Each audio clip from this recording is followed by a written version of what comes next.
www.wadr.org.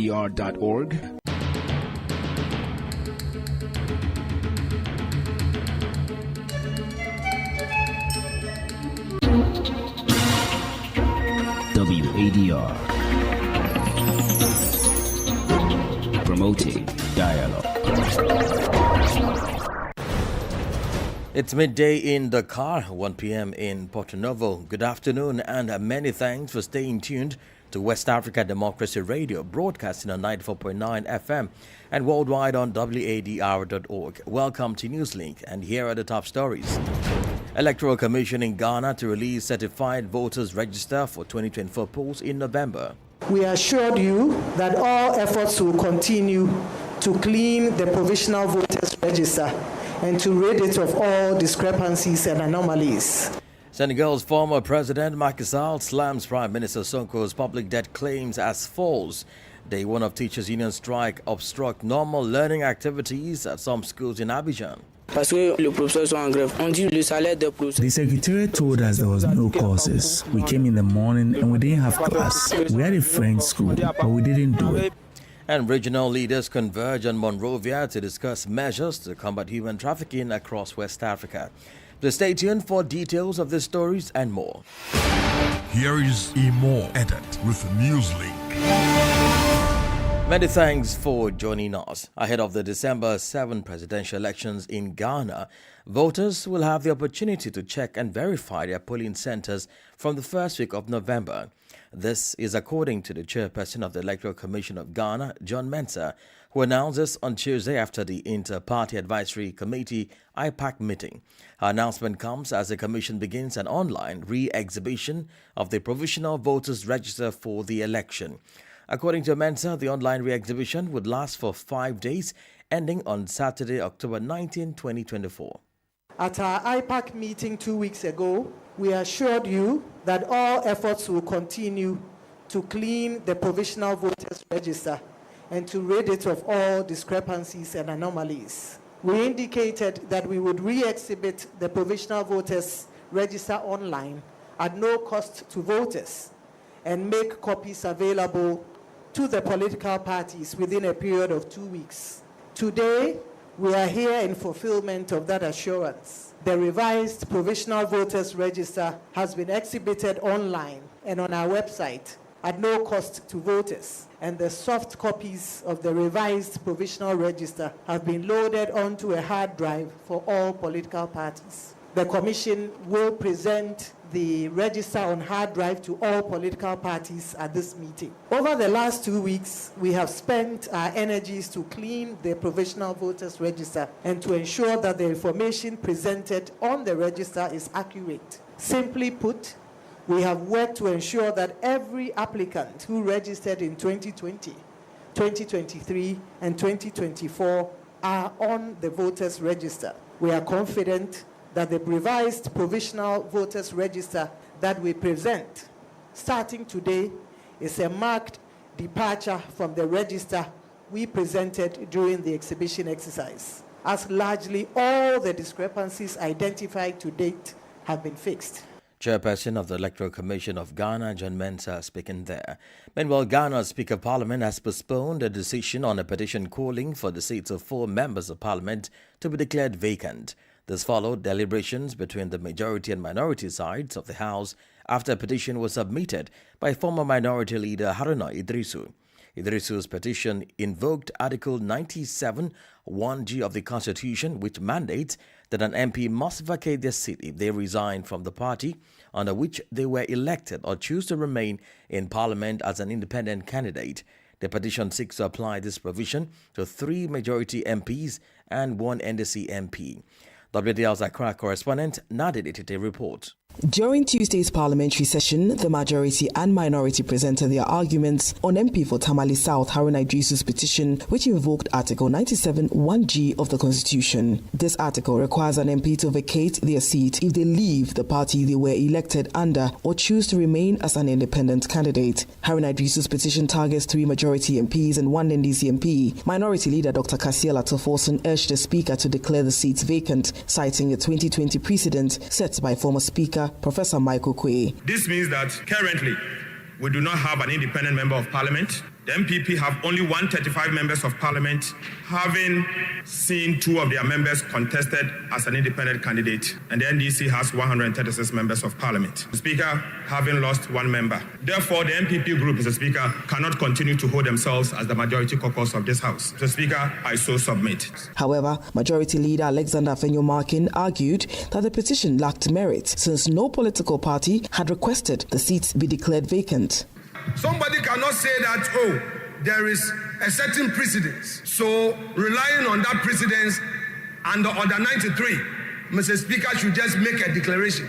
After hearing both sides, Speaker Alban Bagbin deferred his ruling, stating that more time was needed to consider the constitutional implications thoroughly. He assured members that the petition would receive a fair and detailed review. Kindly give me these 2 days and I'll come here with a well-written ruling so that at the end of the day, justice would have not only been done, but would have been seen to be manifestly done in this matter. The Majority Leader Afenyo-Markin also attempted to introduce a Supreme Court suit he filed on the same day to halt the move by the minority, but the Speaker rejected it, calling it an abuse of the process.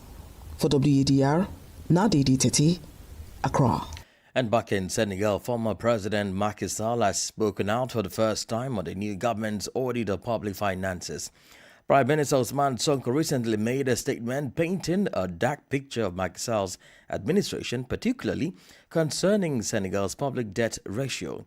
It stated that President Bassirou Diomaye Faye's predecessor left a country burdened by significant debt.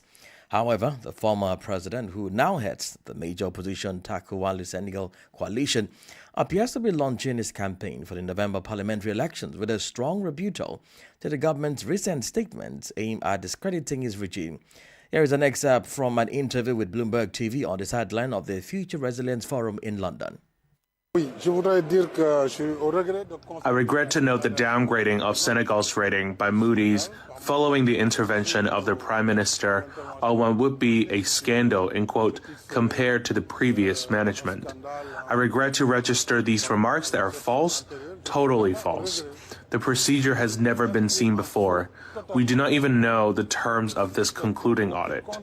The ministers incriminated themselves do not have access to this information. Let's wait for the court to confirm or deny before accusing people like that and causing a downgrade based on a public speech. It's a shame for Senegal. I hope that we will stop this descent into hell so that we can focus on the essentials.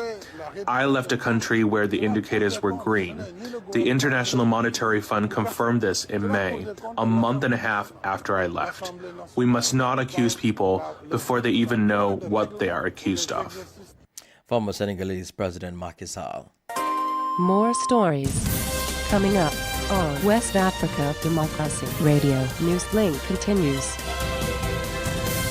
Ahead of the 81st Ordinary Session of the African Commission on Human and People's Rights in Banjul, the Gambia, the network of African National Human Rights Institutions, NARI, has collaborated with the Pan-African Parliament, PAP, to strengthen human rights advocacy across the continent. The partnership aims to enhance the implementation of human rights standards and promote accountability among member states. Our Banjul correspondent Zangli Janko has more details in this report. The collaboration included a series of workshops and discussions focused on key human rights issues such as gender equality, freedom of expression, and the rights of vulnerable groups. Participants emphasized the importance of integrating national human rights institutions and policymaking processes to ensure that human rights considerations are prioritized. Joseph Whittle is the chairperson of the Network for African Human Rights Institutions, and he highlights the significance of the partnership between NARI and PAP. NARI has been looking forward to collaborating with the Pan-African Parliament for some time. It has finally come to pass. Pan-African Parliament has a critical role to play through legislative roles, policy, among others. So we are trying to see how the network of human rights commissions in Africa, working under NARI, can collaborate with the Pan-African Parliament in the area of promoting strong institutions and peace on the African continent. The dialogue highlighted the need for a unified approach to address human rights violations and enhance the protection of individuals. Jean-Marie Niberantije is the chairperson of the Human Rights and Justice Committee, Pan-African Parliament. The Pan-African Parliament cannot work alone. We have to make collaboration with other institutions, national institutions of human rights, and other persons involved in human rights protection. Nowadays, as you know, we are facing by many challenges, wars, conflict in many countries. We have to make effort together to see how we can protect human rights in our continent. As the 81st session of the African Commission on Human and People's Rights in Banjul approaches, both NARI and PAB have expressed their commitments to working together to promote human rights and strengthen democratic governance across Africa. For Newslink in West Africa Democracy Radio, I am Sankula Janki reporting from Banjul. In Côte d'Ivoire, normal academic activities were shut down on Tuesday at some schools in the capital Abidjan due to ongoing strike by the Teachers Union for primary and secondary education. The aggrieved teachers, recognized under the Interunion of the Ministry of National Education and Literacy, earlier threatened a 3-day strike for salary increment, particularly quarterly bonuses. Nevertheless, the order was not unanimous on the first day because some unions dissociated themselves from the strike and preferred dialogue to address their concerns. Details in this report found by Abidjan correspondent Alban Ade and voiced by Christopher Ticho. Accompanied by her colleagues from the Civil Service and Health, the Minister of National Education went to see how classes were going in some establishments in the city of Abidjan. At the end of her visit, Mariato Kone drew a satisfactory assessment. She praised the teachers who boycotted the strike order. The teachers are in their positions. The administration is in its position. I would like to congratulate all of those who have chosen the path of responsibility, the path of negotiation. However, at other schools, the strike order were followed, especially at the Kokode Modern High School in Abidjan. Teachers deserted the classes. Students were forced to go home. The teachers say they won't do courses. We don't know why they did a strike. We went to class, the teachers were in the teachers' room, but they did not come out. They said they won't come out to have class with the students. The secretariat told us there was no courses. We came in the morning and we didn't have class. We had a French school, but we didn't do it. In a note, the Ivorian Ministry of Public Service invites members of the Public Service Advisory Committee to an extraordinary meeting tomorrow, Thursday, to examine their claims relating to bonuses. The ministry also called on civil servants to dissociate themselves from the plans to seize. Christopher Teacher voiced that report found by our Abidjan correspondent Alban Ade. Similarly, Nigeria's government has announced a major overhaul of its education curriculum aiming to improve employability and tackle the country's learning crisis. The new curriculum, set to begin in January 2025, will focus on equipping students with practical skills, including digital literacy, entrepreneurship, and vocational training. Usman Mara in Abuja reports. At a stakeholders meeting in Abuja, Nigeria's Education Minister Professor Tahir Mamman said the reform aims to ensure that students acquire at least 2 skills by the time they finish their basic education. Right now, part of the problem why schooling has become unattractive because people finish and there's no change in their life. No change. They cannot be employed. They can't do anything on their own. So parents question the value of why are we spending money to send people to school. Now it's going to change that gear. Students should be able to finish school with at least minimum of 2 skills so that they can have a very productive life. The changes also involve the introduction of 15 new technical and vocational subjects such as information technology, construction and hospitality. Professor Mamman added that a separate curriculum for senior secondary education will be implemented in September 2025. The government has defended the reforms, citing the failure of the previous initiatives, including the 6334 system. Education experts have also welcomed the changes, citing that they will equip students with skills for global competitiveness. For Newslink on West Africa Democracy Radio, Usman Umar reporting from Abuja. And to some sad development in Nigeria, at least over 90 people have died with 50 others hospitalized following a petrol tanker explosion that occurred at Majia Town, Taura local government area in Jigawa State, northeast of the country.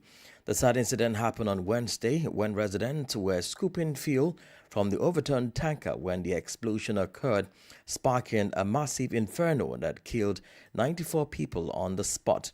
According to the Police Public Relations Office of Jigawa State Command, the SP Lawanada, the disaster was triggered by residents who had rushed to collect spilled petrol after the tanker overturned. Eyewitnesses described the scene as that of chaos and despair, with many struggling to rescue the injured amidst the flame. In the Sahel, particularly Niger, has enhanced its ability to combat cancer by installing modern medical equipment at the National Cancer Control Center. This includes a linear accelerator and a simulation scanner, which will enable the country to effectively treat various types of cancer. At the official launch of the treatment facility on Tuesday, Niger's Transitional President, General Abdurrahman Chani, stated that the center marks a significant advancement in caring for cancer patients. He also emphasized the importance of Pink October, a campaign to raise awareness about breast cancer screening. The president of the CNSP encourages the population to undergo screenings, highlighting that early diagnosis leads to better treatment outcomes and improved quality of life. Here is a Nigerian leader speaking. Le cancer est aujourd'hui la maladie la plus répandue, insidieuse et insidieuse. Cancer is the most common disease today, insidious, and the late diagnosis does not allow us to do much. But if we diagnose very early, we can act and we can heal. So it pushes us once again to invite the population to be diagnosed very soon. A pre-possession does not have an efficient result. A pre-possession allows us to survive and even live. So it is a great joy and a great opportunity for all Nigerians and even for all neighboring countries to be able to come to Niger, particularly to Niamey, and to the center to be treated effectively.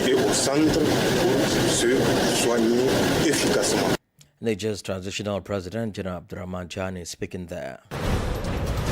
You're listening to Newslink on West Africa Democracy Radio, 94.9 FM Dakar, and our partner stations across the sub-region. Here is a reminder of our top stories. Electoral Commission in Ghana to release certified voters register for 2024 polls in November. Senegal's former president Macky Sall slams Prime Minister Sonko's public debt claims as false.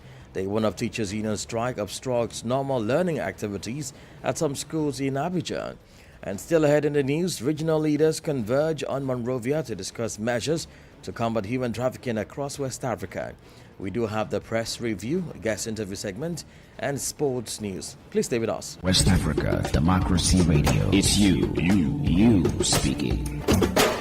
Don't forget, we're streaming live on wadr.org. Over to Liberia, where some regional leaders have gathered in the capital Monrovia to discuss a pivotal strategy aimed at improving measures to combat human trafficking across borders in the West African sub-region. The event, organized by the Economic Community of West African States, ECOWAS, is the 16th annual meeting of the regional network of national focal institutions against trafficking in persons plus, which commenced on Monday. Also known as the Freetown Roadmap, the meeting calls for collaborative efforts among different sectors and institutions to strengthen the region's fight against human trafficking. WDL's Grace Joshua in Monrovia report. Speaking at the event, Madam Josephine Kuhlman, ECOWAS resident representative to Liberia, emphasized that human trafficking represents a significant threat to the region's most critical resources. And Kuhlman reaffirmed the ECOWAS Commission commitment to providing technical assistance and monitoring the effectiveness of counter-trafficking programs across member states. With a funding allocations of $35,000 directed to support 12 member states through the International Organization for Migration. She highlighted ECOWAS delegation to tackling human trafficking and its far-reaching implication. Also speaking, Dr. Motisola Sodende, head of the International Center for Migration Policy Development in the region, addressed the urgency and the complexity of trafficking crisis. He underscored the establishment of the ECOWAS Fund for Victims as a significant milestone in the fight against human trafficking. Representing the Liberian government, Assistant Labor Minister Steve Koluba added that effectively combating trafficking is necessary, a holistic approach addressing both the immediate and the root cause of these human rights violations. The annual review meeting established in 2007 aimed to assess the implementations of collective counter-trafficking effort by member states. It served as a crucial platform for evaluating progress, fostering collaborations, and identifying areas for enhanced action. The event, which began on Monday, October 14, is set to conclude today, Wednesday, with proactive measures expected to be finalized against human trafficking within the West African region. For West Africa Democracy Radio, I'm Grace Joshua in Monrovia. This is the newspaper review. Stay abreast and find out what the top stories are in your country. This is the newspaper review. The newspaper review. Well, over to Banjul as we join Sankli Janko for the newspaper review. Hello there and welcome to this edition of the Paper Review coming to you from Banjul, the Gambia. Let's begin with the Standard newspaper. And the lead story on the Standard newspaper reads, Court rules, case of PIU shooting, suspects must go on. That's the lead story on the Standard newspaper today, Wednesday. This other one reads, pleased to investigate special audit report on IEC. Of course, IEC is the Independent Electoral Commission. MD Jabate explains port expansion project, biggest transformative ports project ever. Deputy Speaker addresses Inter-Parliamentary Union meeting. Sidinjai is the Deputy Speaker of the Gambia National Assembly. Banjul, Senegal, environment agencies to sign MOU, that is Memorandum of Understanding. And this other one reads, UTG students decry inadequate bus service to Faraba campus. It's quite a nightmare if you ask me. Students will usually miss lectures because the bus fail to arrive on time to take them to their various campuses. It's been a nightmare for students of the University of the Gambia. Let's move on to the Fourier newspaper, and the lead story on the Fourier newspaper reads, Magistrate, 2 judicial officers face charges of fraud and dealing with prohibited drug. That is the lead story on the Fourier newspaper today. This other story, and that reads, Halifa Saleh, the world lacks leadership. That is what the Secretary General of PDOIS and former respected National Assembly member Halifa Saleh has said. Gunjur faced with devastating sand mine. This other one reads, Petroleum Product Inquiry. EcoBank officials testify. National Assembly to consider ratify a Memorandum of Understanding on circular migration with Spain. That's another story in the Fourier newspaper. And Senegal unveils strategic development blueprint. Let's take a look at the final newspaper for today, and that is the Point newspaper.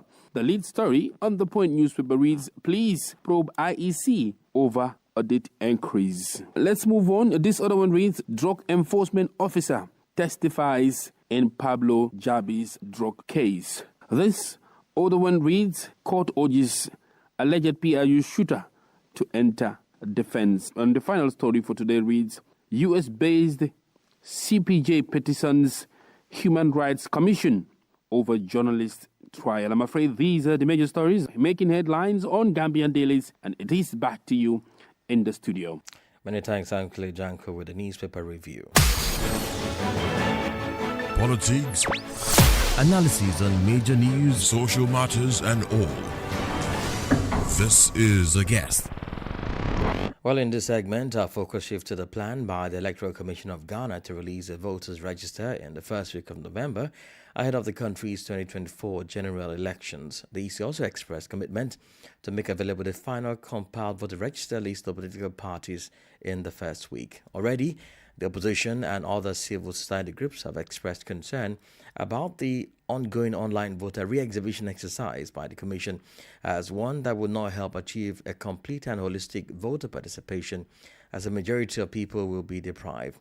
Well, for political and governance experts like Dr. Kwasi Amagie-Boateng, a senior lecturer of history and political studies at the Kwame Nkrumah University of Science and Technology, Kumasi, Ghana, the timing is of a concern. In this interview, Dr. Amagie-Boateng, however, expressed optimism in the confidence exuded by the Electoral Commission ahead of the December 7 polls. Actually, it is close. It is close, and this has been one of the concerns expressed. But somehow, looks like in the absence of the audit, that was the main issue, and that one too.